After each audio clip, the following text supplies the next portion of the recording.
بسم الله الرحمن الرحيم. السيدات والسادة الحضور، السلام عليكم ورحمة الله وبركاته، وأهلا وسهلا بكم في ويبينار تأهيل مدربين السباحة وكيفية تنمية مواهب اللاعبين بالتعاون مع مركز إعداد القادة بدولة الإمارات. البرنامج سينطلق على مدار يومين وسيقدم محاضرات باللغة الإنجليزية السيد جون ستاتش الخبير الأسترالي في مجال تعليم وتدريب السباحة، وكذلك سيقدم السيد أحمد الغطاني المدرب الدولي والمحاضر الوطني في مجال السباحة نفس المحاور باللغة العربية. يرجى متابعة الشات واستكمال إجراءات التسجيل كما هو متبع. Ladies and gentlemen, good evening. In partnership with the Leaders Qualification Center Special Olympics UAE is proud to welcome Mr. John Statish and Mr. Ahmed Al-Ghatani and all the participants in our online webinar.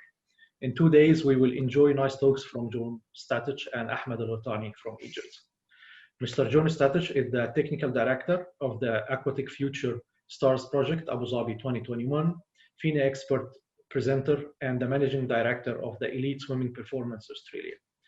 We know it's 10 p.m. now in Melbourne, and we thank him for accepting the invitation and looking forward to enjoy. I'll hand over the microphone to Mr. John. Thank you again, Amr, for inviting me to join your webinar. And today's topic will discuss the transition to coaching. So sit back and relax the next 45 minutes of discussion. So when we transition to coaching from a Learn to Swim program, it's important we apply our knowledge as swim teachers and extend this to coaching competitive swimmers. Most of our coaches in swimming generally come through the channels of having been involved in swimming, either through competitive swimmers or as swim teachers, or a combination of both. And we know this is a common theme in many sports. We bring some of the expertise from the things we learn, we see the things that we feel and the things that we do. And because physical activities have to have an element of understanding as to how these affect our senses, we can't just learn it in a classroom situation. We have to have experts from within the field. So in other words, if you've never swum before in the competitive training sense, then how can you translate this experience to the learner? So how can you explain the proper catch phase in freestyle, for example, or how the breaststroke kick would work if you've never felt a sensation for yourself? So our swim teachers put together the building blocks of the stroke together. Swim teachers teach coordination of the stroke, the breathing technique, the timing of the strokes, teach good kick work that makes it easy to move through the water with our legs. Swim teachers teach good balance in a aquatic sense, and floating ability because the medium of water is so much different to the medium on land. So in order to have a cohesive movement through the water, swim teachers bring together all these different elements of the stroke and put them together so that we can develop a basic skill for a swimmer. Now, this development of skill in a learning sense takes time and consistent practice over and over and over again. Once a swim teacher has developed a coordinated and able student, then often the role that swim teacher will play in the swimmer is over. Generally, a swimmer will have a skill for life once they get to a point where they can swim for 25 or 50 meters and they've learned to do it with an effective breathing technique and a good strong kick. Then this is an ability they can hold through life. But the thing is, and we all probably know as experts in aquatics, is that too often, usually this is around the 9 or 10 years of age, and the body is still developing beyond this period. So it's important for us to try and get our swimmers and parents to understand that they need to improve beyond this point, because once they enter the adolescent years and the pre-adult years, the body's still growing and they're still developing. So if there's not follow-up practice from time to time with the swimming, their ability will reduce.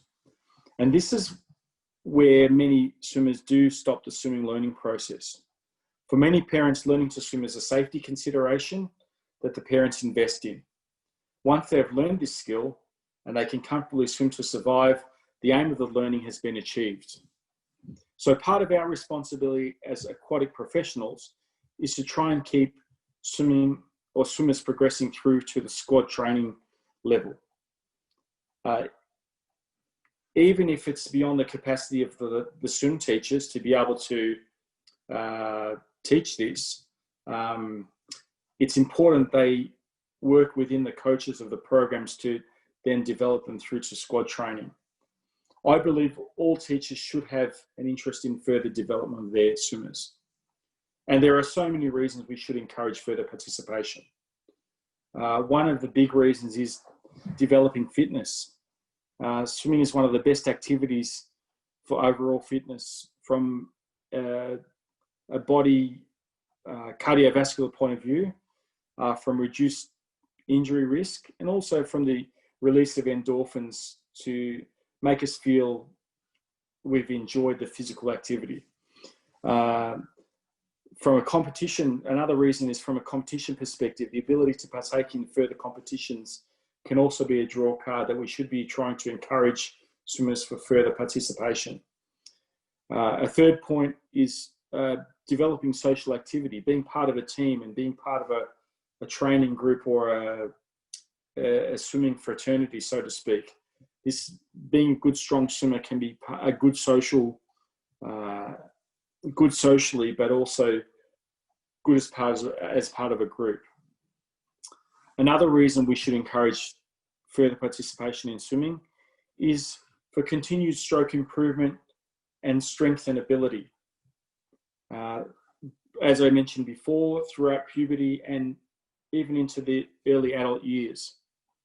And finally, another reason we should encourage further participation is because it is a life skill and it can be done throughout life, even into the 70, 80, 90 years of age, because of the low impact nature of the sport and because of the independent nature. So you're not relying on a team as part of a sport like football or other team sports do.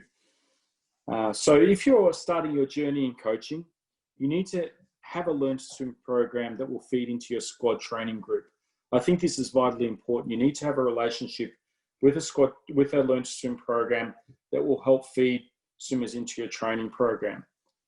If you've been a teacher in an existing swimming program, there is probably already a relationship that exists there, and they already probably have some level of squads set up. So if you're going to a squad training program, into a coaching role in a program, there's probably already swimmers already developed there, which helps.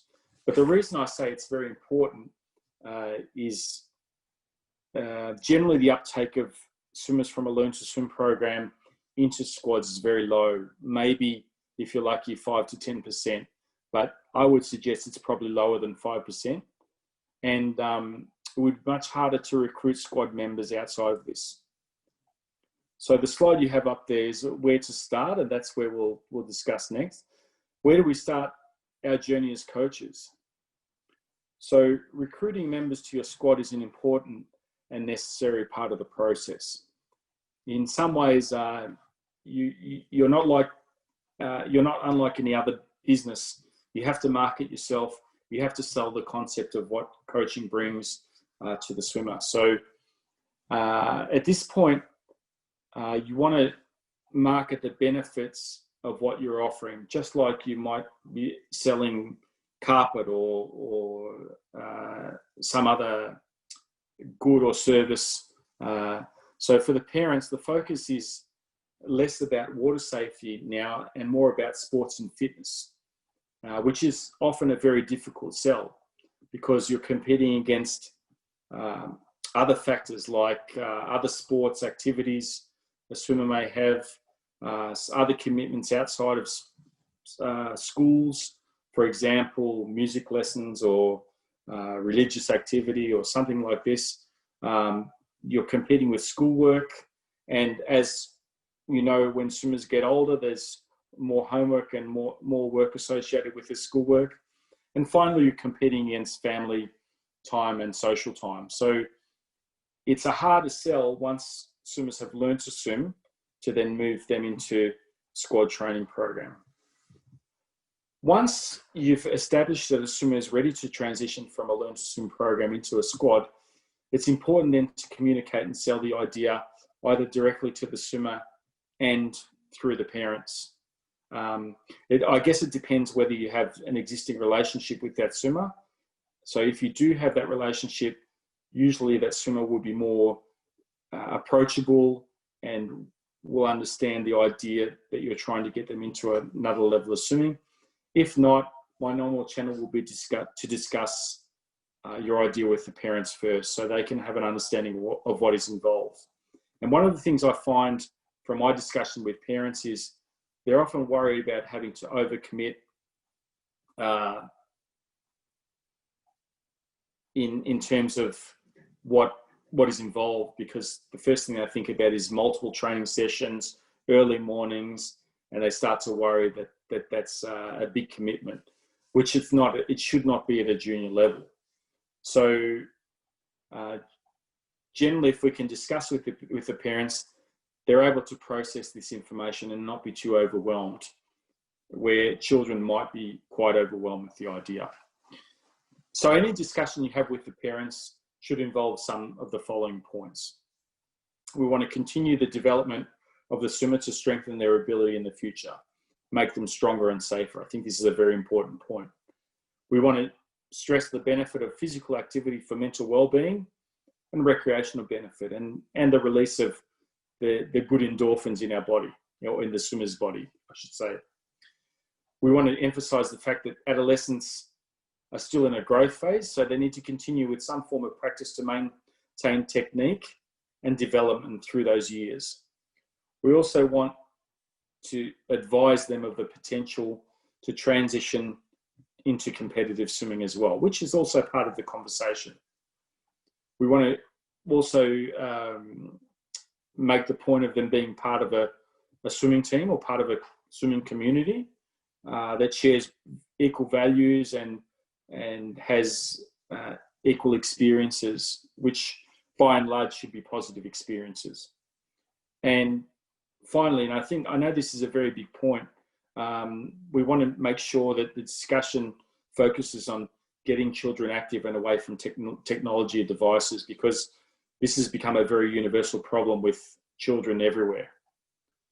So it must be stressed that competition should not be the focus of your initial discussions. You can bring it up in conversation, but really we're trying to just encourage children to participate in the squad before the idea of competition becomes too big and too overwhelming. Your swimmer will need to adjust to the idea of training in a squad, which is quite different to the learn to swim phase. There's a lot more involved physically in squad training, and there's also a lot more involved in learning process of how to work in a squad. So the first little while with swimmer, maybe the first 3 or 4 months in the program, will be a bit of a learning phase for the swimmer and also for yourself as a coach. The swimmer will likely feel very nervous and reluctant to participate as well. So if you can engage with direct discussion with the swimmer prior to them coming along or at the start of the training session, it's also very important just to make them feel your support. So I always suggest once you have a swimmer committed to coming into a program, the next phase would be actually to sit down and have a proper meeting with the swimmer and the parents, so they know what your expectations as a coach are and what is in what the squad training program means for them. So some suggestions for the discussion would be as follows. You acknowledge that the squad is new and challenging, because obviously they'll be nervous, but compare this with other things in life. For example, school transition from one year to the next, or from primary school to secondary school. So we all get nervous about change in life, and this is nothing different. Give the swimmer the opportunity to trial the session to see if it's something they like, because sometimes it takes a bit of getting used to. or if you get the impression they're very reluctant to swim in the training program, invite them to come and watch the program first. And then while the program's operating, you can go and discuss with them what you're doing in the program, how the squad setup works. Another key point for discussion would be to remember they don't have the physical endurance that the rest of the group might have. So allow a settling in time. Usually I'd say 3 to 4 weeks is a good time period. By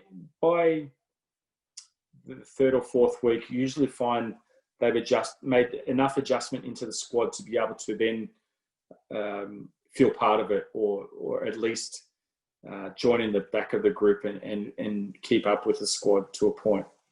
So it's important you have a settling in time to build their confidence as well, and make sure they're part of the training group and they have the physical ability and endurance to maintain the pace of the training program.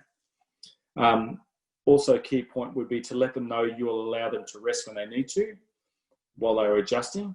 This is really important because you don't want to be intimidated, or you don't want them to feel intimidated in the squad sense, because there will be swimmers who will be much better initially. And we don't want to create any unrealistic expectation while we're trying to get them to settle in. Also give the swimmer the opportunity for feedback. So at the end of the session, go over and have a quiet word with them, find out how they feel about how the training session's gone. So also don't have a high expectation around competition. I think it's really important. It's fine to mention competition, no problem.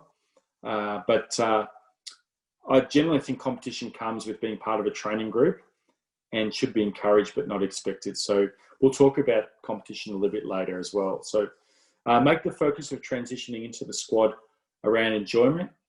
If there is an element of enjoyment, swimmers will respond much better. And also with that, if we make their time important and value their place in the squad, they're more likely to respond better to you as a coach. Young swimmers adapt quite easily in this situation. Again, I stress 3 to 4 week period is a good period to give to offer that lead-in time for a new swimmer into your squad. But it's important for you to remember and to provide a training program that allows for this type of transition into a squad where you may have 15 to 20 swimmers already in a training group. So you're trying to make sure that the swimmers in your training group are not bogged down by the new swimmers coming in. So it's a bit of a balancing act, and it's something that you will progress at with time. So there's 15 or 20 swimmers in a training squad, definitely will not be the same ability, even if they're roughly the same age. So there are so many considerations that will cause this variance, even if the junior squad is 10 to 13 year olds. The variance can be caused by difference in physical build and strength, which can vary. You may have a 13-year-old boy who's nearly an adult man, and a 13-year-old boy who still looks to be a child. So this is not uncommon. How long they've been in the training squad. Some of the swimmers are on the higher end of the junior level, and some of the swimmers are at a basic level at the junior level. Some swimmers can reach an ability as a 9-year-old, but some 11-year-olds still haven't got that ability yet. So it just depends on the individual swimmer as well. Another consideration that we need to make in structuring, in setting up your squads, is how adept the swimmers are. Some have a more natural ability in the water than others and find training much easier than others. Some have a good feel in the water, or the body is smoother through the water. So this is also very important. Excuse me.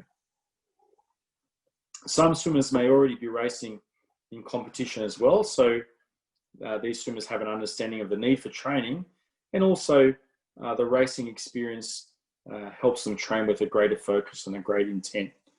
So there's lots of different considerations about the abilities of swimmers in your squad. So with this in mind, it's important to structure your squad where possible to have different levels for your swimmers to transition to, even if they are basically doing the same training program. So some programs will have dedicated lanes for certain levels, and others will have faster, more experienced swimmers leading off in each lane. And then as we progress, less fast swimmers to the slowest swimmers in the group.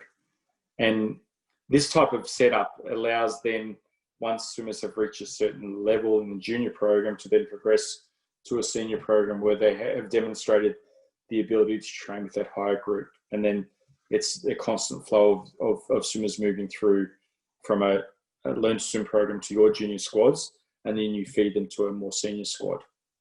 So the current slide, structuring your squads, is the one we need next. So the structure of your program will depend on a few variables that are not always within your control. These can restrict how your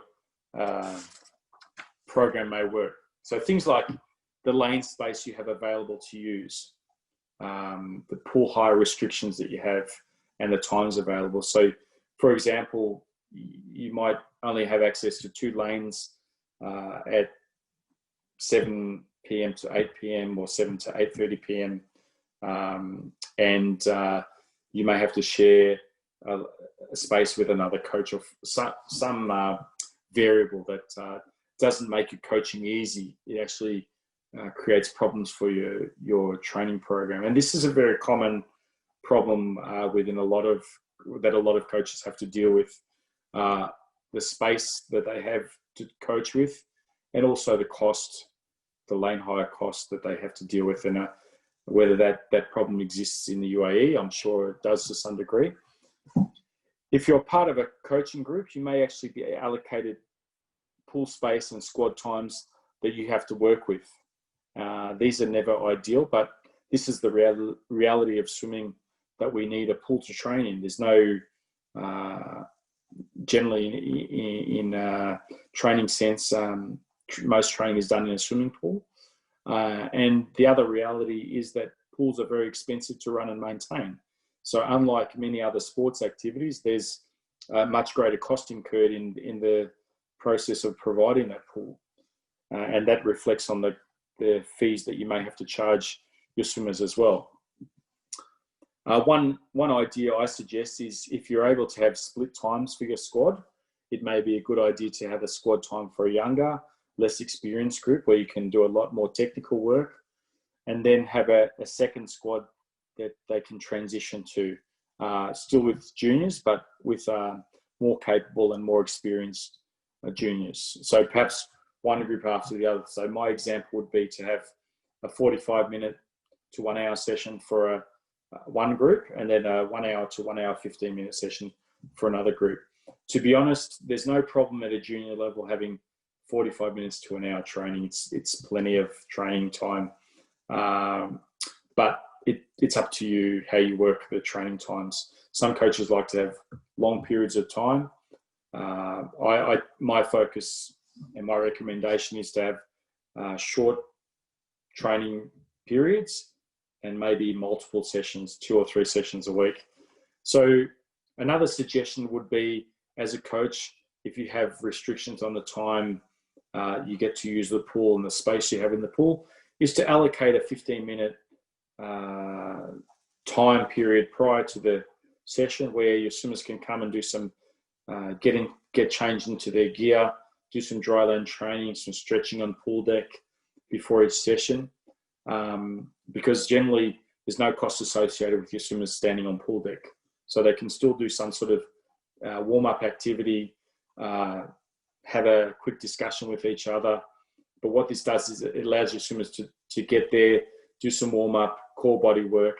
It also allows you to discuss the program you're running that day, what you plan to work on in the session, and what your swimmers need to focus on for the session. But importantly, it also means your swimmers are at the pool ready to go at the start of the session. And this is something I'll talk about again tomorrow night, something that I think is non-negotiable as a coach. You really need your swimmers in the water to start at the start time of the session. This is part of the discipline of swimming. And if you can get your swimmers in a habit of getting to the pool 15 minutes prior to the start of the session time, then you have that time up your sleeve to get them to do that. How you set your squads up for best effect is entirely up to you. Many coaches will allocate different lanes for different strengths or different ability levels. My approach with junior squads has always been to try and mix the groups up from week to week to allow the swimmers to get to know each other and ensure they're challenged differently. So some swimmers will work differently with other swimmers, and also bearing in mind some swimmers will be more comfortable with certain strokes. So it's a really important thing to just mix and match a little bit as well. It also shows a bit of respect in the squad that having the group interact socially allows new swimmers or weaker swimmers to be part of the overall squad as well. So, but normally my coaching setup for juniors is to get stronger swimmers leading the group and the weak ones to sit back. And I think this is fair to everyone. If the stronger swimmers can work to their capacity, then they don't have the weaker swimmers getting in their road. My training program tends to focus a lot more on technical ability and technical advice rather than high volume loads. So I don't tend to work on distances more than 150 meters in with each set, or not with each set, I should say, with each swim that they do. We wouldn't be doing many 200s at junior level. So you'll also mix groups up according to the stronger strokes, or when you're doing sprint-based sets, you may wish to challenge certain swimmers in certain areas. So this is something you can also arrange with good planning as well. So if we can bring up the next slide, please, the appropriate training sets. So setting training sets presents significant challenges for all of the coaches, but for the new coach, this can be very overwhelming.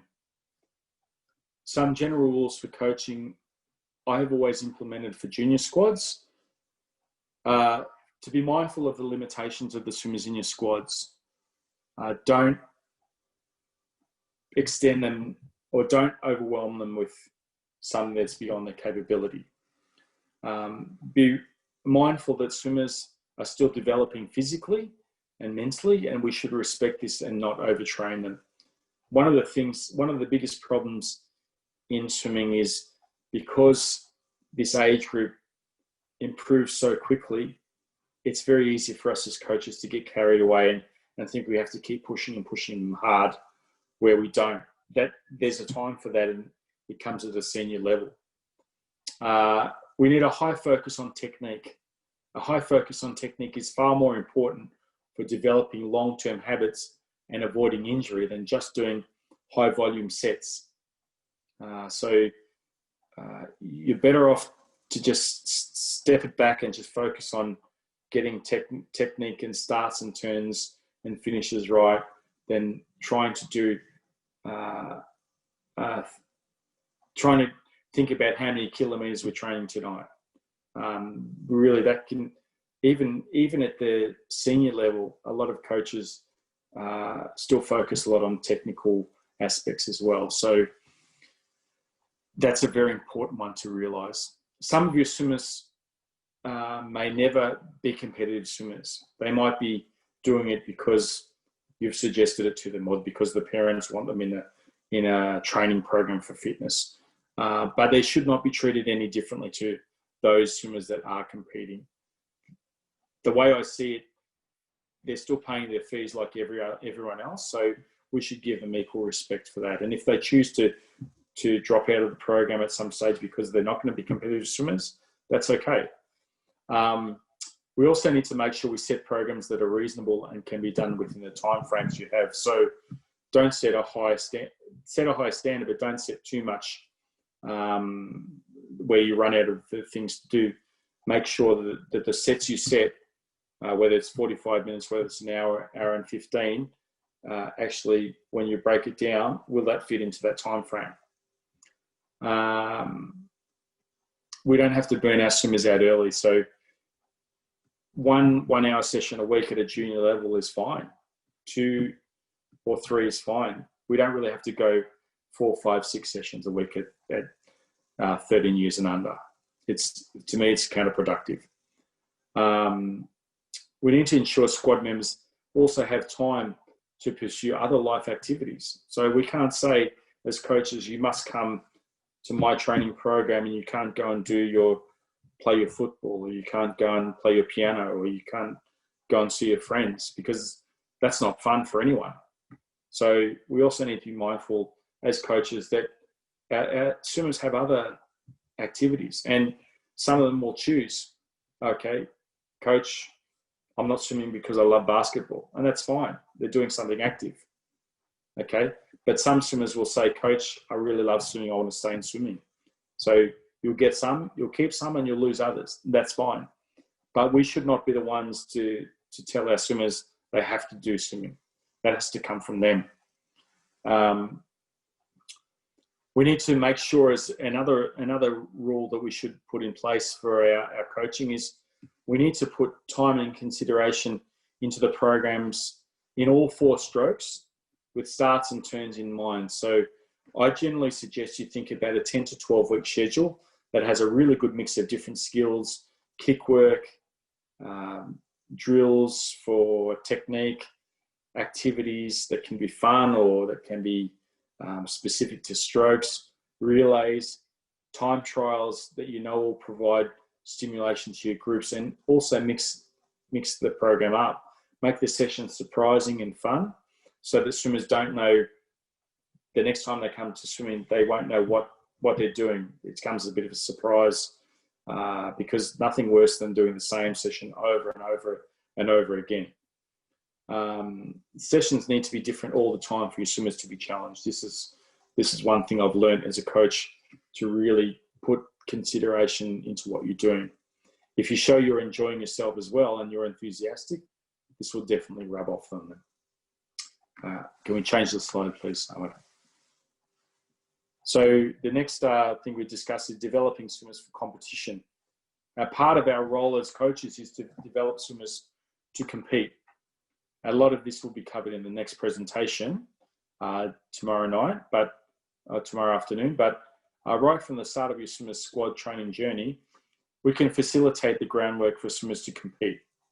So first, as coaches, we need to confidently interpret and know the rules of competitive swimming. This is super important. If you're going to go into coaching, you need to know the rules, and the rules are easily available.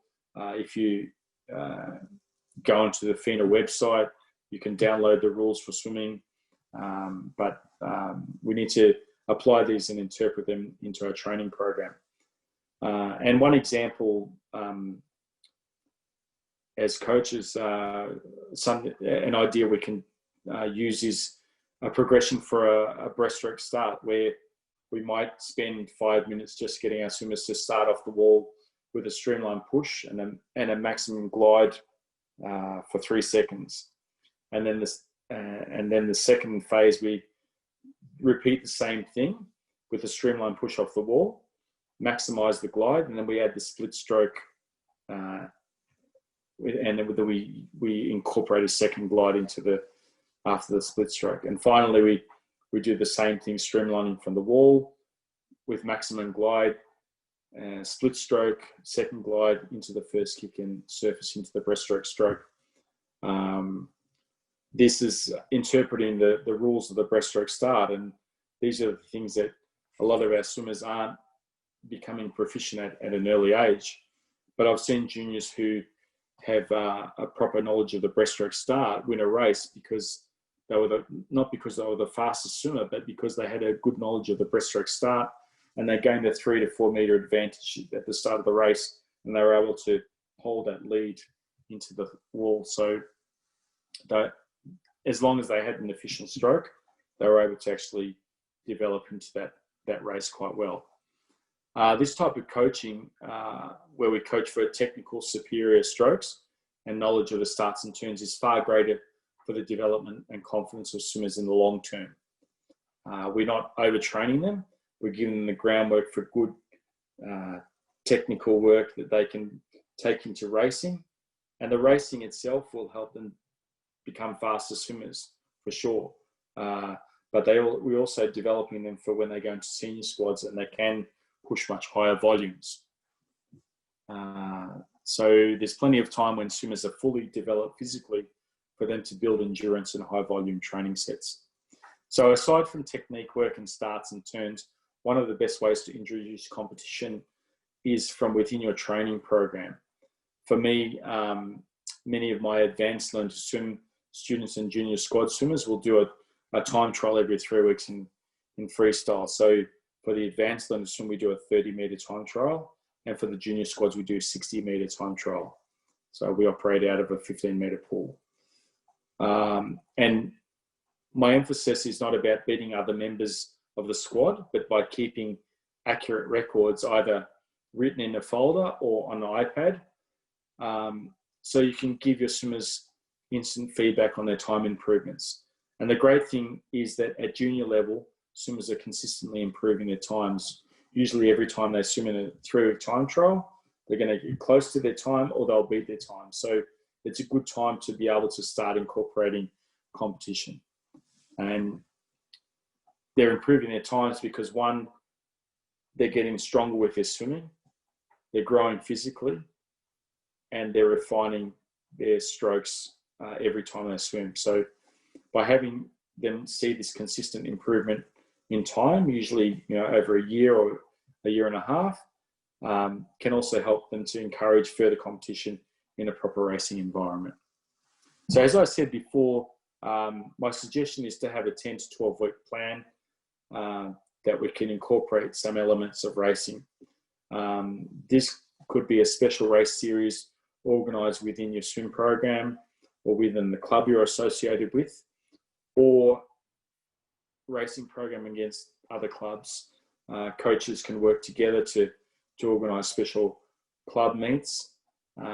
Sometimes if the opportunity to race against others doesn't exist, you need to help facilitate this as a coach and create these opportunities. So don't be scared to go and approach other coaches and say, oh, I'd like my swim team to come and race against your team. Because as long as you can get the pool space, there's always opportunities to race. During the planning period, keep a diary of the things that worked well as well. So during this 10 to 12 week period, keep a diary. The feedback you get from the swimmers, the things you notice within the training program, the things you notice when racing. And if you keep a diary of things that worked well or need to be changed, then you can actually tweak your program for the next 10 to 12 week period. But there's no problem with maintaining the same training pattern over each period. I hope everyone's followed that. But so I tend to follow a similar training pattern, which I found gives my swimmers a well-rounded training base and opportunities to compete. So within that 10 to 12 week period, for example, my training will incorporate all 4 strokes, individual medleys, sprint work, a bit of endurance, a lot of kick work, time trials, and potentially small competitions with other clubs as well. Remember that you are facilitating the improvements of juniors, so you have an important role to play in making sure they continue on to senior swimming. I think you're a bit of a transition from the learn to swim to the senior swimmer, so you actually play as a junior coach the most critical role. Can we have the next slide, please? So what do we need to look out for? It's really the end of my session here, but the junior phase from 9 to 13 years can demonstrate amazing results and opportunities for improvement in swimmers. And this can really reflect well on your coaching. One of the things that junior coaches have is that they coach at the best time of improvement with their swimmers. Once swimmers reach 14, 15, 16 years of age, the time improvements are very minimal. And sometimes it takes a very long time to get a PB. Sometimes years, it can take years to get a new personal best for swimmers. But at junior level, you're seeing this consistent improvement where sometimes your swimmers are improving by 10 seconds in a race or 15 seconds. Some of you have probably seen this before. So the junior phase can demonstrate amazing results for improvement, and it reflects well on your coaching. However, this time in the junior program can also provide some big problems for many coaches. So because of the massive improvement swimmers show through this phase, many coaches and swimmers and parents as well, actually many parents I should say, have fallen into the trap of pushing children too hard too early. And I've seen swimmers that were junior champions at 9 or 10 years of age become disillusioned by the time they're 12 because suddenly there's a lot of other good swimmers catching up and sometimes beating them, where they've been so used to winning all the time. And unfortunately, these swimmers don't tend to go on to more senior swimming or be great swimmers because they've been pushed so hard at a young age. A lot of them have finished in the sport by the time they're 13 years old. So my advice to coaches is to be patient, very patient, and try and communicate the same thing with parents. There's plenty of time. As an example, at the 2016 Rio Olympics, the average age of the Australian team for men was 24 years, and for women, 22 years. So if your child is 11 or 12 years of age, they've only lived half of that swimming age that these swimmers are. So it goes without saying there's still plenty of years of swimming left in swimming training and racing left in these swimmers before they get to this level. So what's the point of pushing a 9, 10, 11-year-old so hard that by the time they're 13, 14, they've had enough? That doesn't make sense for me.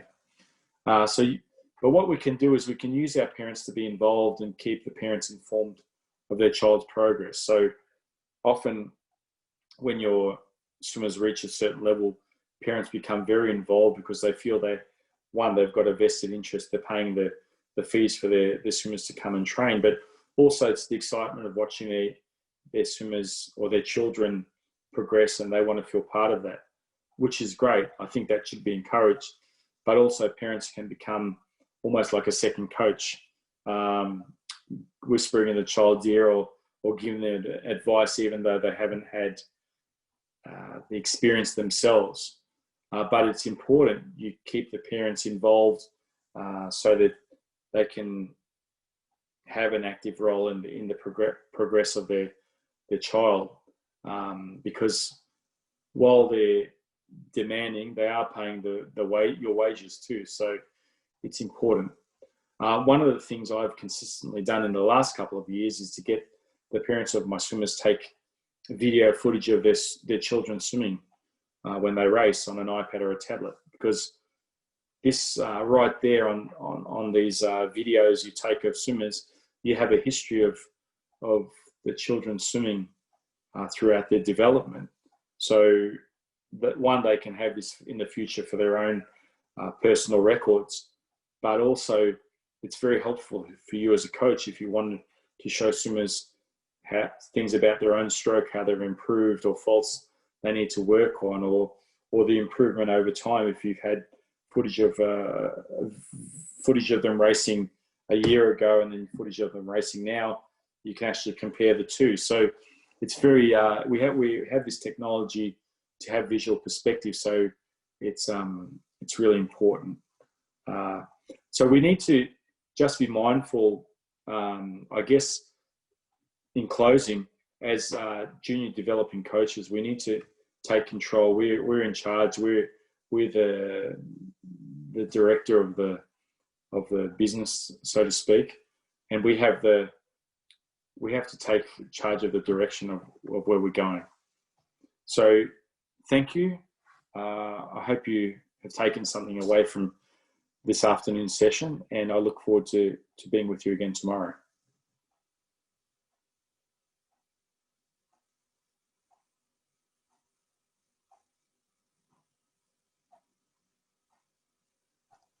Sorry, Amr, you are muted.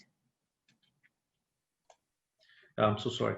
I was saying thank you very much, Joan, for your time and for your valuable inputs. I hope all participants enjoyed the session. And one more time, thank you. We know it's late time now in Birmingham. Forward to see you tomorrow at the same time. And thank you. I would say good night. Thank you very much. سادة الحضور، الآن سننتقل إن شاء الله إلى المحاضرة الثانية وستكون باللغة العربية، سيشرف عليها الكابتن أحمد الوطاني المدرب الدولي والمحاضر الوطني في مجال تدريب السباحة. إن شاء الله يكون هناك استفادة كبيرة لكل الحضور. تفضل كابتن. دلوقتي ولا 5 الساعة 5؟ دلوقتي على طول يا كابتن أحمد إن شاء الله. طيب بسم الله الرحمن الرحيم. هو احنا عندنا المحاضرة عندنا فيها هنا كذا محور. أول محور عندنا اللي هو احنا الانتقال أو العملية الانتقالية اللي هي بتبقى من مرحلة تعليم السباحة لمرحلة التدريب. ازاي احنا كمعلمين أو كمدربين سباحة بنبتدي نطبق المصادر المعرفة بتاعتنا وخبرتنا بالأسلوب العلمي علشان يخلي السباح اللي طالع من تحت ايدينا يقدر يستفيد اكبر استفاده ممكنه، وبالتالي يحقق الاداء الزمني اللي احنا بنرغب فيه.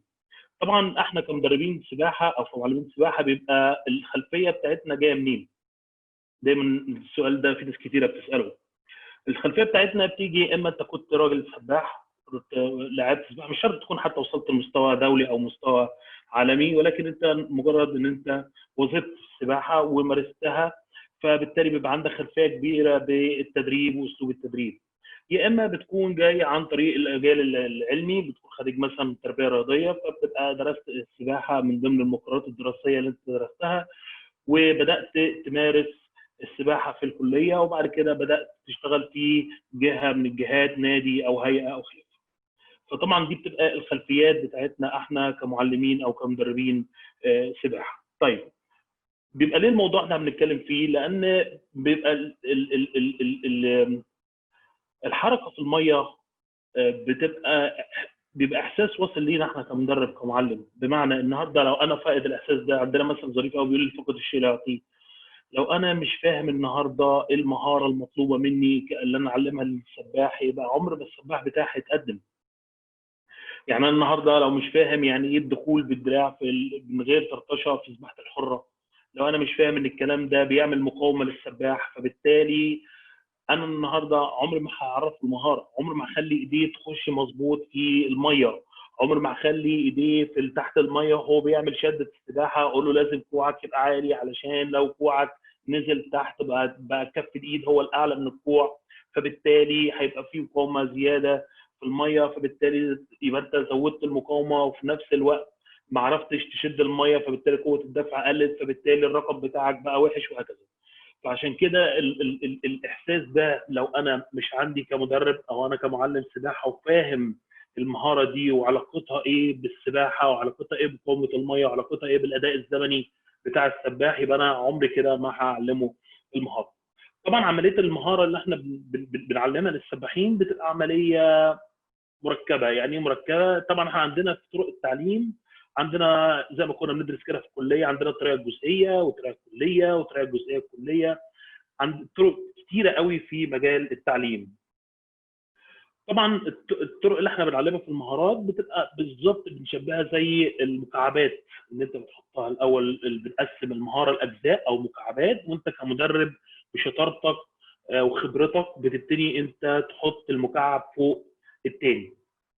ليه في كل ده في الاخر؟ عشان نوصل للمهاره. بتيجي مثلا على النهارده في الترن الحره مثلا بتيجي تقسمه لاجزاء، الدخول وبعدين الدوران، وبعدين النهارده بطلع على بلف على ظهري، وبعدين بدفع الحائط على الجنب، وبعدين بقلب تاني، وبعدين بعمل الوضع الانسيابي. كل الكلام من المهارات دي انت بتقسمها وتقسمها مثلا من 1 ل 10 وبتبتدي تجمعها علشان في الاخر يؤدي مهاره الدوران.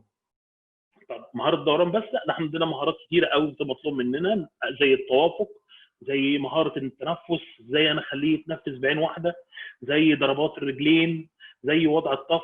كل ده انا عايز اعمل ايه؟ عايز اخلي السباح بتاعي يعوم بطريقه صحيحه، يتفادى اقل قدر من المقاومه، وفي نفس الوقت يعوم باقل اداء زمني.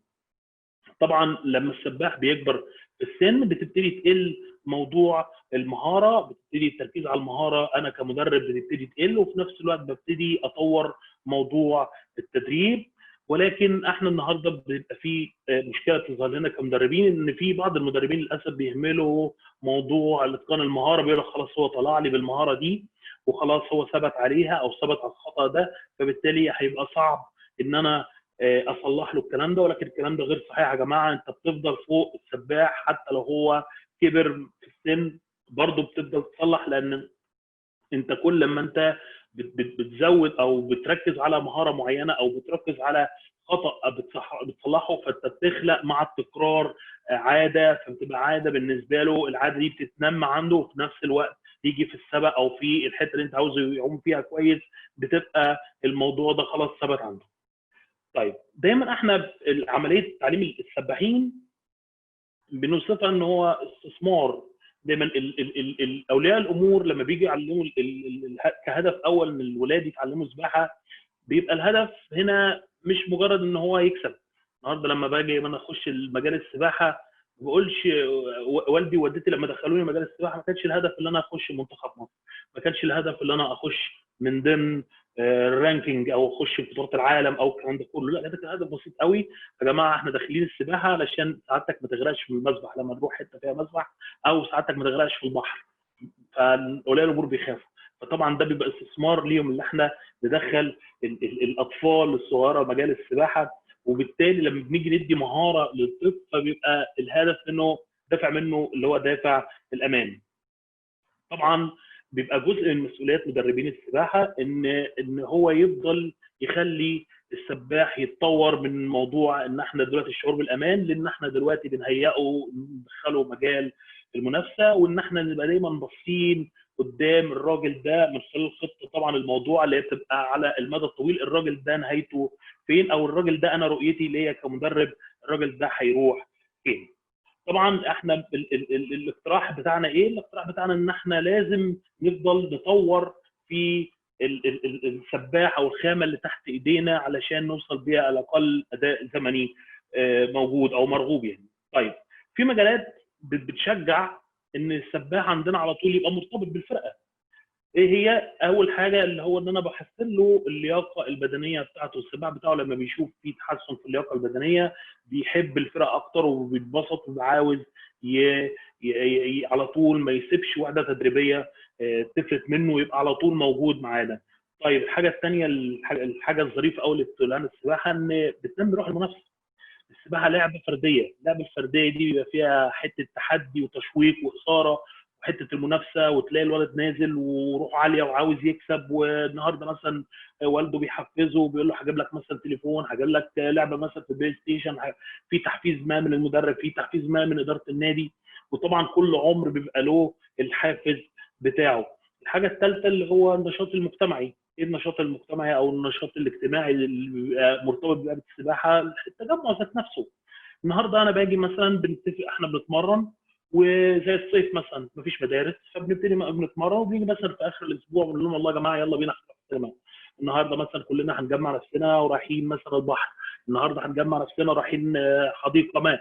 فالنهارده بيبقى ده كل ده بيشجع او بيخلي الولد او البنت مبسوطين او هم بيخرجوا مع اصحابهم، فبالتالي بيتعلقوا بالسباحه اكتر.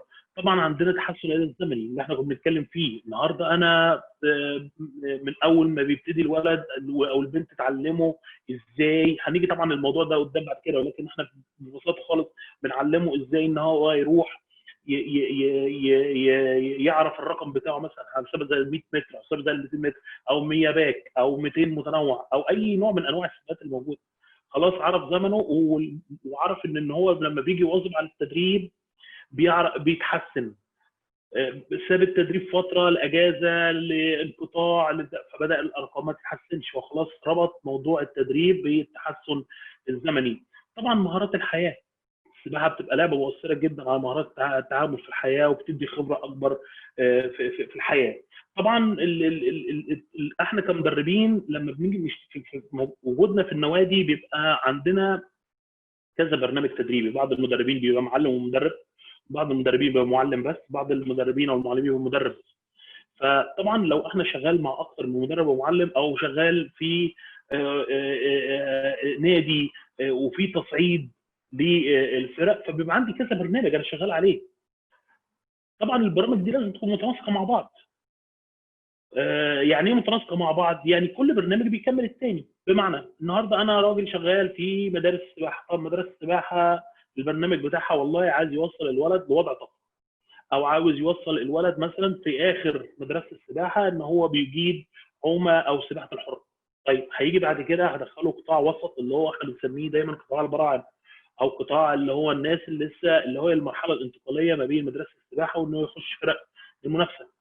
فبيجي الولد بعد كده بيخش بيتعلم في قطاع البراعم ان هو يعوم سباحه الحره، يعوم سباحه الظهر، يعوم سباحه الصدر، وممكن مثلا بيبتدي واحده واحده يخش على رجلين الدولفين او حسب ما البرنامج موجود. بعد كده بيروح داخل على مرحله المنافسات. طبعا المراحل دي مع الدراسات لقوا ان لما بتيجي تنتقي سباحين، ان هم السباحين اللي بيوصلوا فعلا المنافسات واللي هم بيحققوا مراكز واللي هم بيوصلوا للبوديوم او منصه الفوز، بتبقى حوالي 5%. دي نسبه صغيره جدا، دي نسبه صغيره هنعرف بعدين، بس دي نسبه صغيره. ده يقول لك قد ايه بيبقى في عبء على المدرب ان هو لازم يحبب لعبه السباحه للسباحين الصغيرين ويفضل محافظ عليه. ودي دايما عمليه صعبه جدا، دايما ما بيحسش بيها غير المدرب اللي هو عنده اطفال عنده 10 سنين او 9 سنين، لان بتبقى في مجالات ثانيه بتنافسك، مجالات ثانيه بتنافسك. يعني انا من خلال خبرتي كنت في يوم من الايام واقف على فرقه اخذتها من مركز البراعم لمرحله المنافسات لغايه 11 سنه. كان اغلبيه الفرقه كلهم في كره اليد، جزء ثاني اللي بيلعب بغطس، جزء ثالث البنات بيلعبوا طايره وسله. فطبعا دي بتبقى مشكله على المدرب، دي مشكله على المدرب لان هو محتاج الولاد دي. ودايما بيصادف ان الاوائل في السباحه هم بتلاقيهم ممتازين وشاطرين في الالعاب الثانيه، فده بيخلق عبء زياده على المدرب ازاي يحبب ويجيب دايما الولاد.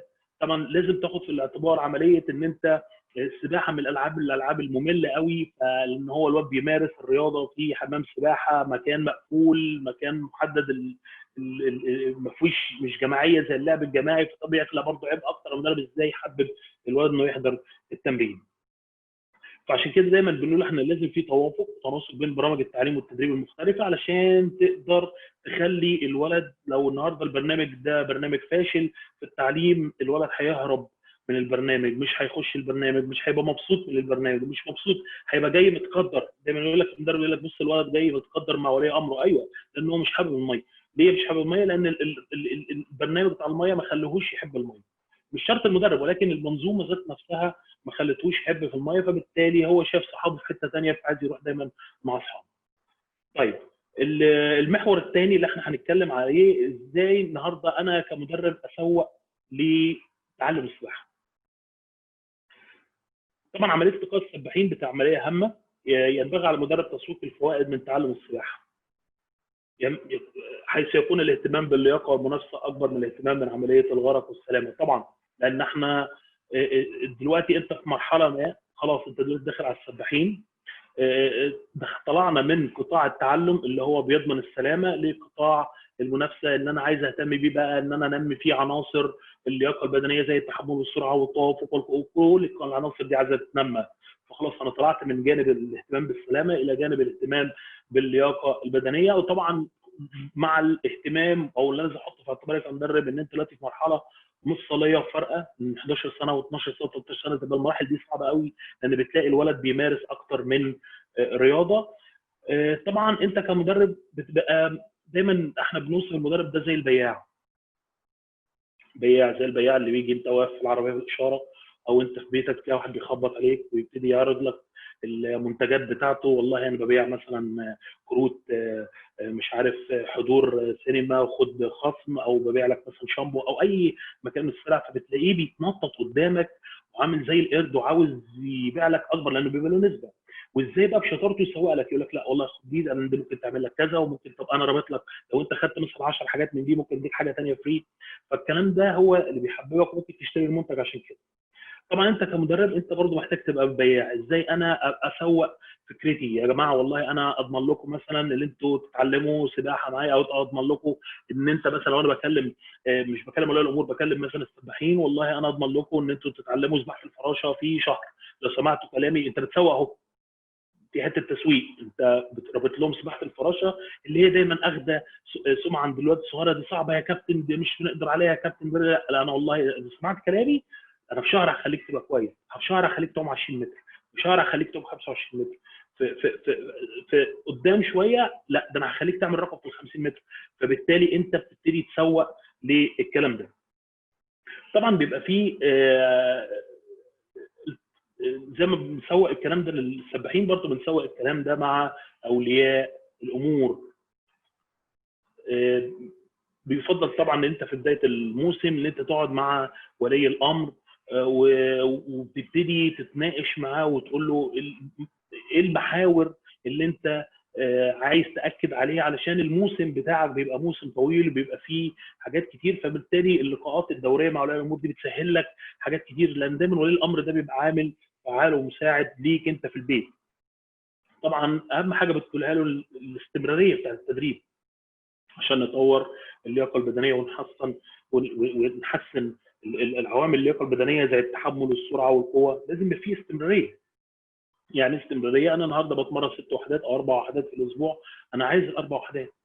طيب بديله بعد كده مثلا نسبه غياب، مثلا هنقول له لا والله اخرك وحده معايا، يعني من ال4 وحدات انا عايز وحده تغيبها.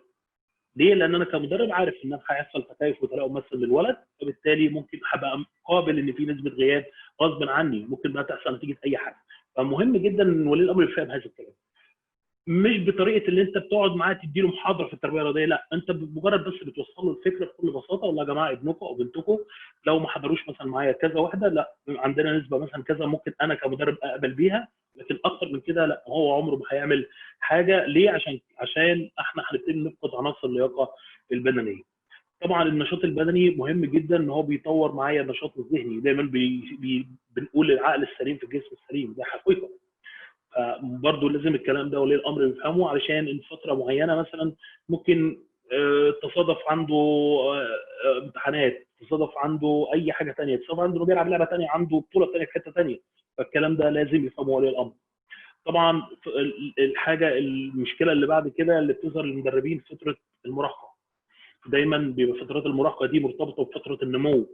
تيجي الولد مثلا عند دايما يمكن المدربين اللي هم ماسكين مراحل 12 سنه و13 سنه و14 سنه بيبقى بيشوفوا الكلام ده قدامهم. بتلاقي مثلا الولد في 11 سنه لا حول الله ولا قوه، عبال لما بيوصل ل 14 سنه ممكن يكون بطل الجمهوريه او بطل دوله الامارات، او راجل بدا يخش المنتخب. طب ايه اللي حصل؟ هو طول، بدات اطرافه تطول، بدا التكنيك بتاع الميه بتاعه يتحسن مع التدريب، بقى عنده عنصر تحمل. العناصر دي وراثيه انت بتنميها. فبدا الكلام ده بدا الكلام ده نشوفه. كان عندي ولد مثلا فرقه في الفرق في مصر، كان 11 سنه بيحط في ال 50 حره بطلوع الروح 34. 11 سنه 13 سنه بقى طولي تقريبا يحط الحره 26 ثانيه في 50 حره. طب الكلام ده جه منين يا جماعه؟ جه من عمليه التطور والنمو اللي انا كمدرب لازم انا بفهمها وافهمها لولي الامر. ليه؟ لان المشاكل بتيجي من هنا. بيقول الامر يقول لك والله ابني كان 11 سنه كويس، وبعد كده 13 سنه مش عارف حصل له ايه. لازم انت النهارده كمدرب ما بيفهمش الامر ده، ولي الامر هيتقبل الكلام وهيعرف ان هي عمليه برضو بتفرق بين السباح والتاني، عمليه الاستمرار. طيب طبعا برضو حاجه ثانيه، النهارده بنمي حاجه اسمها روح الفريق، ما يبقاش في حته الانانيه او الانا، بيبقى كلنا روح واحده. الحاجه اللي بعد كده برضو اللي انا بتكلم معاها الامور اللي هي اهميه الوسائل الحديثه، اللي هي وسائل حديثه بمعنى ايه؟ زي البلاي ستيشن. البلاي ستيشن النهارده بقى عدو المدرب. ليه عدو المدرب؟ لان النهارده الولد والبنت بيلاقوا لحظات جميله جدا مع البلاي ستيشن، بالذات الولاد بيقعدوا بالساعات طويله بالذات في الاجازات. فالكلام ده بيأثر على عمليه التدريب، بيأثر فيها حتى الولاد موظف بيسهر، بيقعد في التلفزيون بالخمس ساعات وست ساعات بيسهر، فبالتالي بيجي لي تاني يوم تعبان وجسمه مدغدغ ومش قادر. فطبعا الكلام ده بنحاول طبعا مع اولياء الامور ان احنا نحد منه، ويبقى في حته تقنين شويه، يبقى مثلا يوم في الاسبوع او يومين في الاسبوع بالذات في الاجازات، علشان الولد عندي يبقى فايق وباستمرار يدي. طبعا في عندنا جزء مهم جدا اللي هي الدخول لمرحله المنافسه. لما باجي اخش على مرحله المنافسه، النهارده السباح بتاعي طلع من مرحله مركز البراعم لمرحله المنافسه. طيب انا النهارده ما ينفعش الولد عندي او البنت افضل باستمرار، لا ده انت هتكسب السباق الجاي، ده انت هتعمل رقم في السباق الجاي، ده انت هتبقى بطل الجمهوريه في السباق الجاي، ده انت هتبقى بطل الامارات في السباق الجاي. الكلام ده غلط. ليه؟ لان انا النهارده كمدرب عايز اربط له الكلام ده بالتدريب. لو انا فضلت اديله كلام ان هو هيطلع الاول، هيطلع الاول، لا، الكلام ده عمره بالعكس ده ممكن يعمل له احباط. لكن انا النهارده عايز اربط له الكلام ده من خلال التدريب، من خلال ان هو بيتمرن، من خلال ان هو بينافس مع الفرقه، من خلال ان هو بيعمل ارقام معينه جوه الميه، من خلال ان هو بيحسن الاداء المهاري بتاعه. النهارده بقلل مقاومه الميه، النهارده عوده البريست ما كانتش مظبوطه ظبطت، النهارده كان عنده في رجلين البريست رجلين بتلق في الميه وفي مقاومه كبيره في الميه واتصلحت. الكلام ده هو اللي هيخليه يطلع. يعني انا بربط عمليه او التحسن في الاداء في الاربع عومات، هو ده اللي بيخلي السباح بعد كده يكسب في البطولات. مش مجرد انت عمال تزن فوق راسه وتقول له لا انت هتطلع الاول، بالعكس ده انت ممكن دلوقتي تلاقي السباح نفض منك، يقول لك الله طب انا النهارده ما بتحسنش مثلا، او النهارده المدرب ضاغط عليا ان انا اعمل رقم وانا مش قادر. كل الكلام ده هيخليه ينفر، فبالتالي ممكن يسيب الفرقه خالص وممكن يسيب اللعبه. طبعا بنتكلم برضه في مراحل التدريب واهميه التدريب مع الفريق. في لما بنيجي نتكلم مع اولياء الامور لازم بيبقى في نقط برضه لازم ناكد عليها في واحنا بنتكلم مع ولي الامر. فمثلا تتسم الاجواء داخل فرق السباحه بالمنافسه والتحدي طبعا، ولكن لا تقارن بالضغوط الاخرى زي الضغط المدرسي او الاجتماعي. ده حقيقي. يعني النهارده انا النهارده بنزل مع الحاره مع زمايلي وبنطلع نعوم، ومثلا في عندنا وحدات سرعه وعندنا وحدات تحمل، بيبقى في حته المنافسه، في حته الغيره، بالذات الاطفال الصغيرين بيغيروا مع بعض. ولكن برضو احنا لازم نعترف كمدرب ان بيبقى في ضغوط ثانيه واقع على السباح زي الضغط المدرسه مثلا، او لو عنده مشاكل اسريه. كل دي الحاجات دي لازم احنا كمدربين بنشرحها للامر، وازاي نتفاهم ان احنا نتفادى الضغوط دي.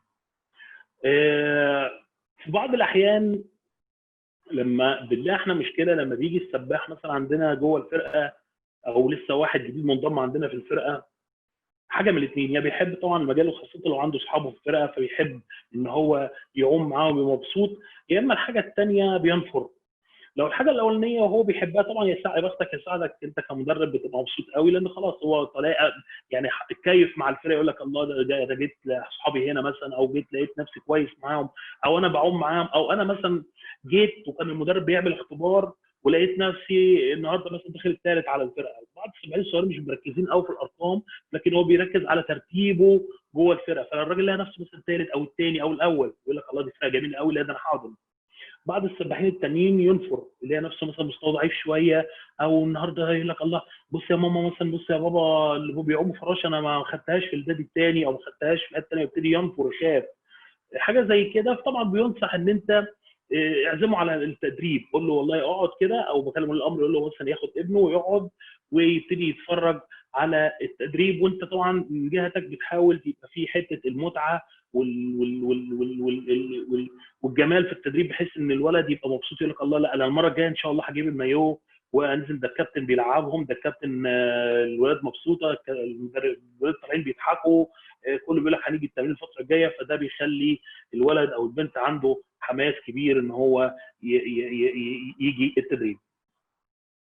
طبعا في حاجات لازم يبقى فيها تفاهم لما بنيجي نبني عناصر اللياقه البدنيه زي التحمل مثلا. طبعا عنصر التحمل ده بيبقى عنصر من العناصر اللي بتاخد من 4 ل 6 اسابيع عشان يحصل تكيف وتلاؤم للسباح، وفي نفس الوقت بتبقى فتره بياخد فيها ثقته بالنفس، وفي نفس الوقت يكون استفاد من تدريب التحمل. طبعا مفهوم الراحه ده لازم تنقله برضه للامر، ان المدرب هو الوحيد اللي بيقول امتى الراحه عشان نعمل ريكفري للولد او البنت، او نعمل استشفاء للولد والبنت في خلال فترات التدريب. فهو المدرب هو اللي بيملك قرار الراحه طبقا طبعا لاحتياجات السباح او طبقا للخطه الموضوعه. طبعا حاجه مهمه ثانيه برضو، ان انت لازم السباح بتاعك بتقول له تعلمه حاجه اسمها التقييم الذاتي. يعني ايه التقييم الذاتي؟ بيجي مثلا السباح طالع من الميه، النهارده مثلا كان عندنا تعليم دراع الدولفين، هيعمل دراع دولفين. طيب عندنا تعليم دراع الدولفين، فيجي السباح طالع من الميه او البنت ومبسوطين، والله يا جماعه انت بتسالهم، انت كمان بتسالهم احنا النهارده خدنا ايه؟ هيقول لك يا كابتن النهارده خدنا دراع الدولفين. طيب دراع الدولفين بنعمله ازاي؟ هم بيرسموا لك مثلا في الهواء او زي ما انت بتعلمهم. طيب بنعمل كام ضربه دولفين؟ بنعمل مثلا ضربتين وسط مع كل دراع. فيبتدي الولد يحصل له مراجعه وتقييم، او احنا بنسميه فيدباك. ويا سلام كده مثلا لو في مرحله ثانيه مثلا هم اكبر شويه، بتسالهم انتوا استفدتوا ايه بالتدريب؟ يقول لك والله النهارده استفدنا، عملنا تمرينات كويس، النهارده الكابتن عمل لنا تتابع بعد التمرين وفرقتي اللي كسبت. برضو بعض المدربين بيقول للولد او البنت في اخر مثلا كل اسبوع ايه احسن حاجه او احسن وحده تدريبيه انت عملتها. واحد يجي كده او مثلا اكتب في ورقه عليها اسمك واكتب ايه الحاجات اللي انت استفدتها، او ايه الحاجات اللي انت يعني اللي بسطتك قوي في التدريب. فيجي مثلا الولد والبنت يكتب مثلا والله النهارده عملنا 8 في 25 بالستارت يا كابتن، ده احنا كنا مبسوطين قوي. واحد يقول لك لا ده احنا يا كابتن النهارده كانت احلى حاجه في التمرين اللي انت بتطلع مثلا تجرينا وننزل نعمل مثلا 50 متر بسرعه. واحد ثاني يقول لك لا تدريبات الستريم لاين يا كابتن بموت فيها. الورق ده لما بيجي لك او لما الفيدباك ده بيجي لك انت كمدرب بيزود خبراتك، وفي نفس الوقت بيبتدي من خلاله تعرف ايه الحاجه اللي بيبقى فيها متعه للولد والبنت علشان يستفيد اكتر من التدريب، وفي نفس الوقت يواظب على الحضور المستمر. طبعا بنتكلم برضو على عنصر المتعه، هو ده اللي قبل عنصر المتعه كان في حته برضو، في نقطه هنا اللي هي عدم اعطاء توقع عالي للسباحين حول الاداء الزمني لهم في البطولات، ولكن عوضا عن ذلك يترك ذلك من خلال التفاعل مع عمليه التدريب. يعني الكلام ده يا جماعه، الكلام ده انا النهارده في التدريب ما ينفعش النهارده انا بنتمرن والولد عمال يديني في التمرين، وبعدين اقول له والله انت متوقع لك النهارده مثلا يعني احسن رقم مثلا في مستوى مثلا الحره مثلا دي 2 ل 11 سنه مثلا، اقول والله انا 58 ثانيه. الكلام ده طبعا كلام فارغ. لكن انا النهارده ممكن في التدريب الولد ده مثلا فاضل له ثانيتين او 3 ثواني علشان يطلع من الثالث على الجمهوريه او يطلع الثالث على مستوى الامارات، ابتدي اربط له الكلام ده بتحسن الاداء الزمني في الميه. ازاي يا كابتن؟ ان انا احسن التيرن، ان انا احسن له الستارت، احسن له الفينش. حاجات بقى التركيبات اللي بتحصل دي كلها هي دي اللي هتخليه يوصلني لان هو يخش الثلاثه الاوائل، فبالتالي الولد يزداد ثقه اكتر في المدرب ويزداد ثقه اكتر في عمليه التدريب ومبسوط ان هو جاي يتمرن.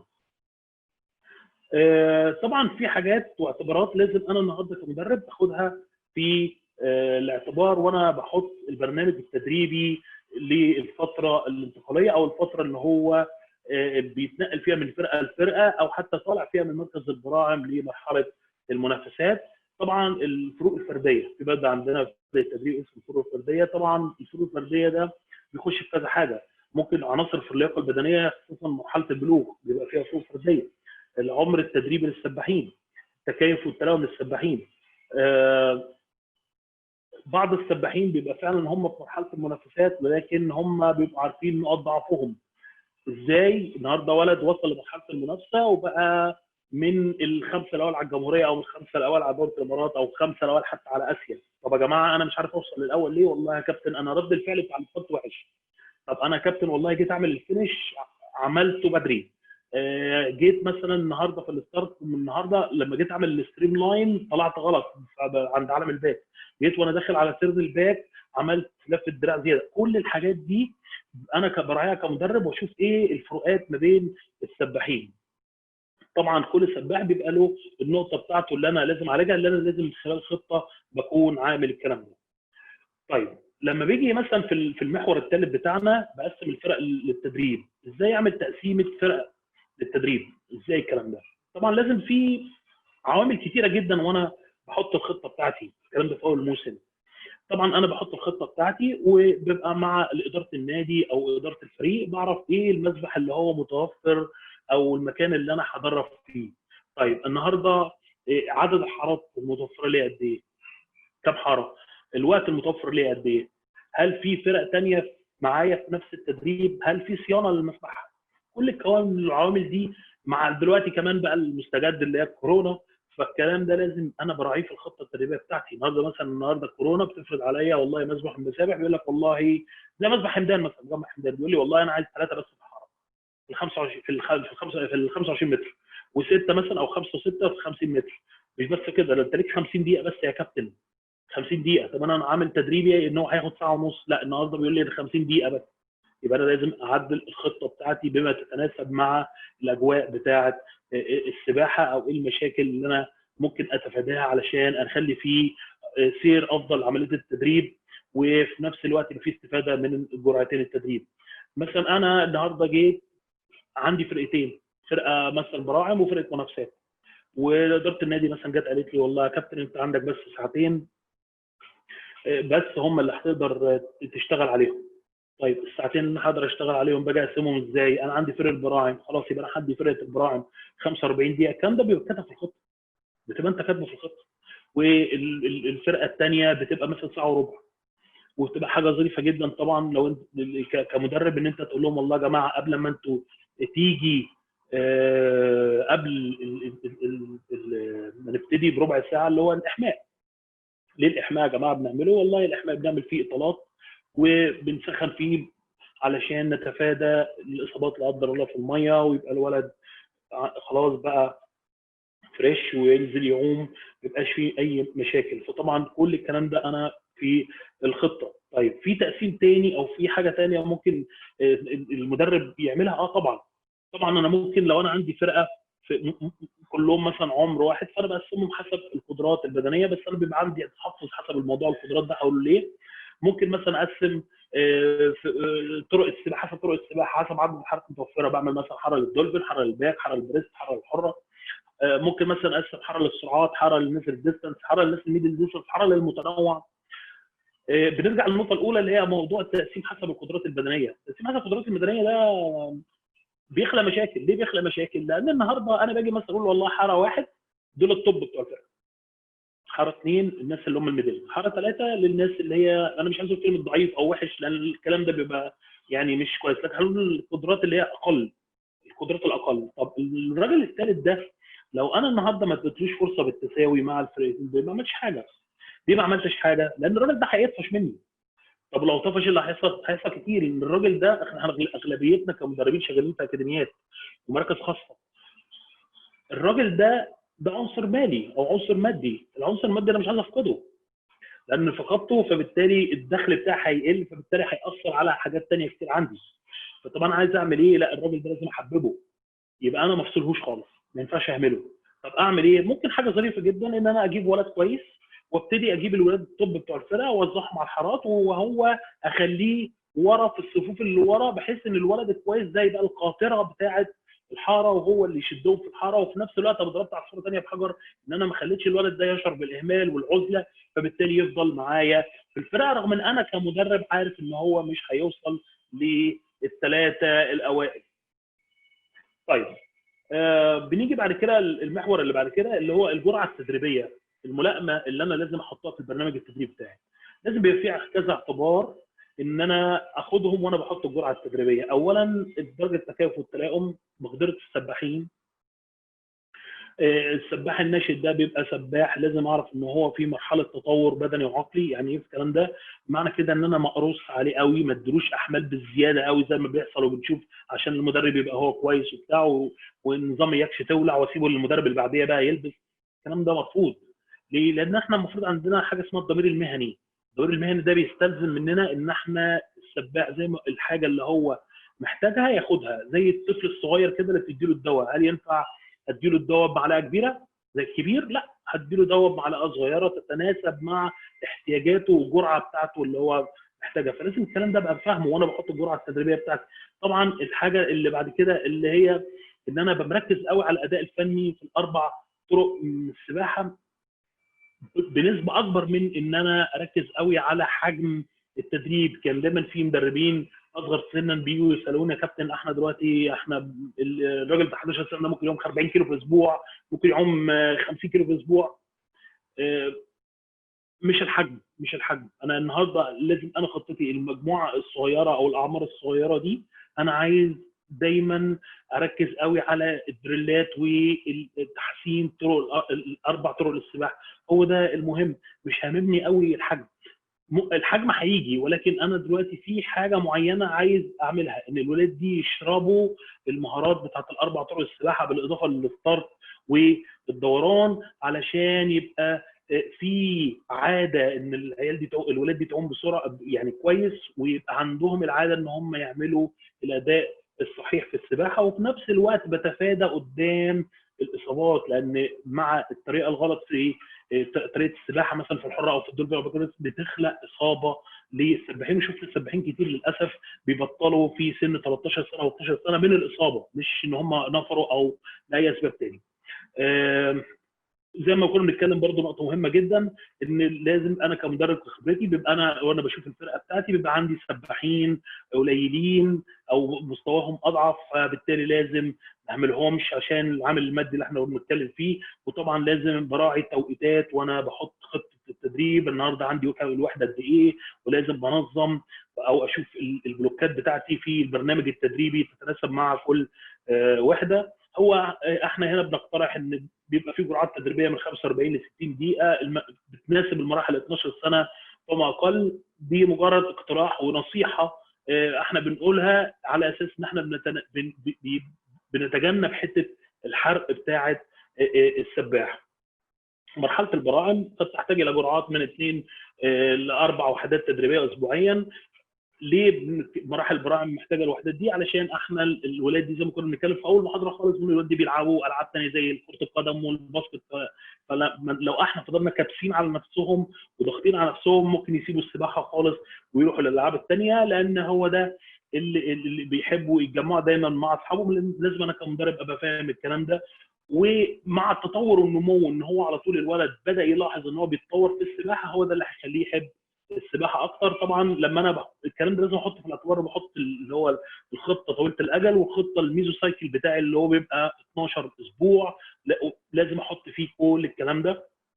طبعا مهم جدا الحرص على وجود عنصر متعه في الجرعه التدريبيه لجعل السباحين حريصين على الحضور في كل مره. طبعا عنصر المتعه ده من مدرب للتاني، وفي كتب كتيره جدا في السباحه مخصصه فقط بتتكلم على حته عنصر المتعه، يا ريت الناس تقراها، لان هي دي فعلا السباحه لعبه ممله جدا، وانت كمدرب عايز الولد يواظب على التمرين، فازاي تخلق الاثنين مع بعض دي شطارتك انت كمدرب.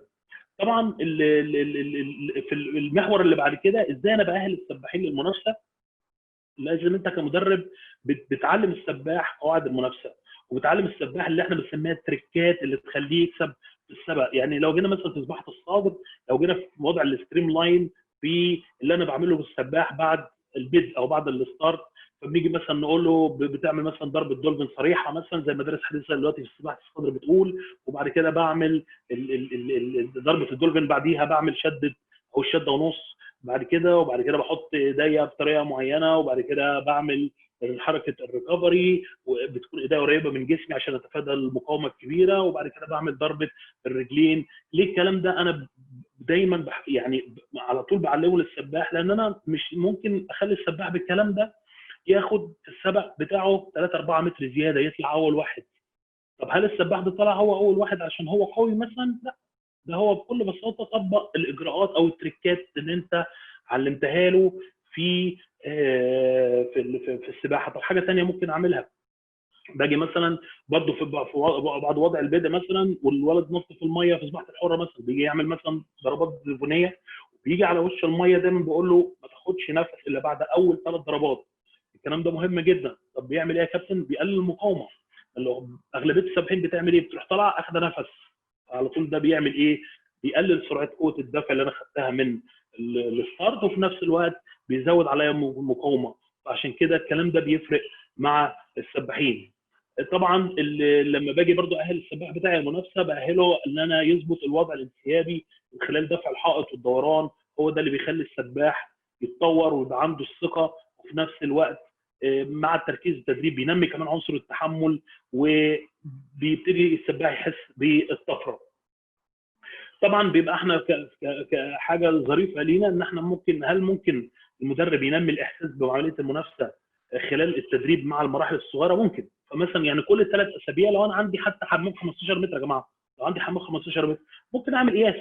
هنعمل النهارده 30 متر للبراعم، 30 متر حر يروح جاي رايح جاي.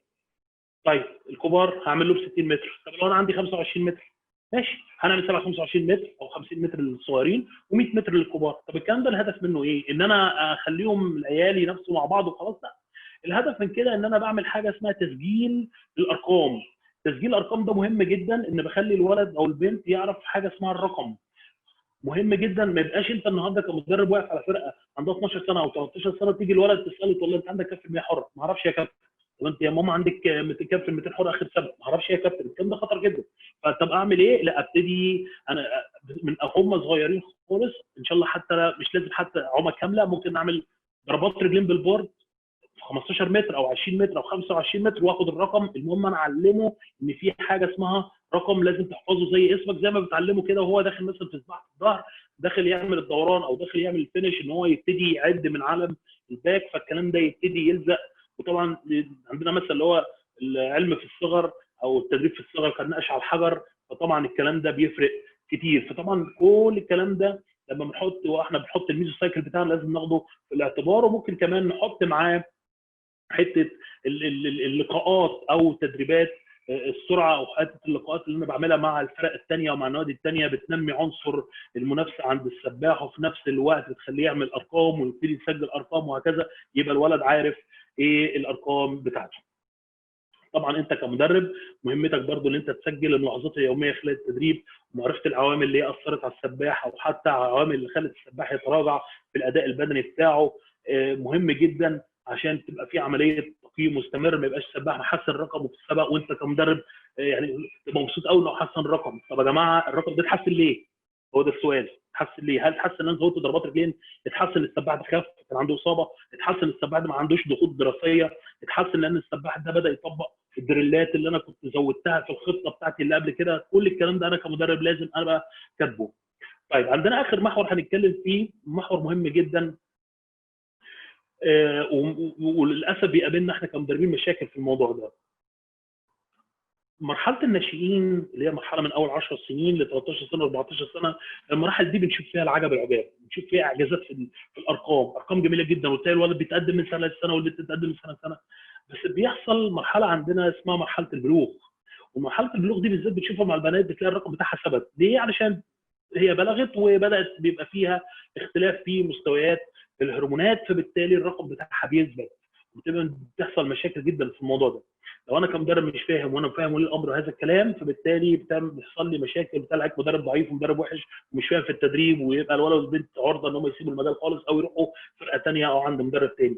فلازم انا ابقى فاهم في هذا الكلام، وان انا وفاهم ولي الامر ان هو الولد او البنت بيبقى في مرحله اسمها البلاتو لازم بيمر منها السباح. لما تشوف التطور بتاع السباح من خلال الرسمه اللي انا حطيتها في البرزنتيشن اللي هتوصل لكم باذن الله، هتلاقي السباح ما بيتطورش كده يا جماعه زي الخط المستقيم من نقطه لنقطه. ده السباح بيطلع وينزل يطلع وينزل لغايه ما يوصل لبطوله الاولمبياد او التاهيل لمستوى العالم. وده البني ادم الطبيعي او السباح الطبيعي. السباح بيفضل يطلع يطلع يطلع لغايه ما يوصل للاولمبياد. الكلام ده مش موجود في اي دراسه او اي بطوله او اي حاجه على مستوى العالم. فالكلام ده لازم انا اكون مفهمه لولي الامر. برضه المشاكل اللي بتحصل لنا في مرحله البلوغ، بتلاقي زي ما كنت بتكلم على السباح اللي كان عندي اللي هو كان تعبان يا قلبي، ده في مرحله 11 سنه وبقى مره واحده بطل مصر في 13 سنه. فدي عشان بلوغ، مراحل البلوغ لازم انا ابقى فاهم، وفاهم دايما السباح اللي هو كان بيطلع الاول ببساطه خالص ان هو هيبقى كويس وان هو يستمر في التدريب علشان ما تفقدوش، لان للاسف بيجي عن 13 14 سنه دي المصيده بتاعه السباحين ان هم بيسيبوا اللعبه ويمشي. لازم ادخل برضو ولي الامر معايا، زي ما قلت ولي الامر ده عامل مهم جدا، وبحفزه ان هو يشجع السباح من خلال مثلا ان انا اخليه يجيب الايباد او التاب بتاعه او الكاميرا ويبتدي ياخد صور للسباحه وملفات فيديو، او يصور سباقات السباح من خلال التطوير بتاعه من اول ما بيتعلم سباحه لغايه ما بيوصل مراحل متقدمه جدا في السباحه. الكلام ده بيخلق عند ولي الامر والسباح حافز مهم، لان بيشوف تطوره من فتره للثانيه، بيحس ان هو عمل حاجه في السباحه وان هو بقى وضعه كويس في السباحه، فبالتالي يبتدي يواظب. اخر حاجه معها هقولها ان متوسط عمر منتخب استراليا للرجال هو 24 سنه، والسيدات كانت 22 سنه في اولمبياد ريو. فطبعا لما يجي عن سباح 11 سنه وابتدي اضغط عليه عشان يعوم او يتمرن او اتعبه او اضربه علشان يعوم، فطبعا هو لسه قدامه نص العمر، لسه هو يعني يا دوبك مر بنص العمر وقدامه نص العمر التدريبي. فمعنى كده السباح الناشئ لازم ولي الامر قبل المدرب، والمدرب يبقى فاهم وعارف ايه اللي هو الخطه بتاعته يتطور من السباح، وفي نفس الوقت السباح ولي الامر يبقى فاهم ان ابنه لسه في مرحله تطوير، فلازم حته الصبر يا جماعه. انا كده خلصت واتمنى تكونوا استفدتوا، ونشوفكم بكره باذن الله. شكرا كابتن احمد، يمكن شرح وافي ما شاء الله. النهارده احنا استفدنا ان احنا عندنا محاضرتين. المحاضره الاولى كانت باللغه الانجليزيه، الخبير الاسترالي جون ستاتش، والمحاضره الثانيه كانت باللغه العربيه الكابتن احمد الغيطاني. يمكن تم تغطيه عدد كبير ومهم جدا من النقاط، وكيف المدرب بيتحول من كمعلم سباحه لمراحل التدريب والاشراف على الفرق في المنافسات. ان شاء الله بكره باذن الله بنستكمل مع حضراتكم محاور اهم في نفس التوقيت، وان شاء الله نكون على الموعد باذن الله. شكرا لحضراتكم ومع السلامه.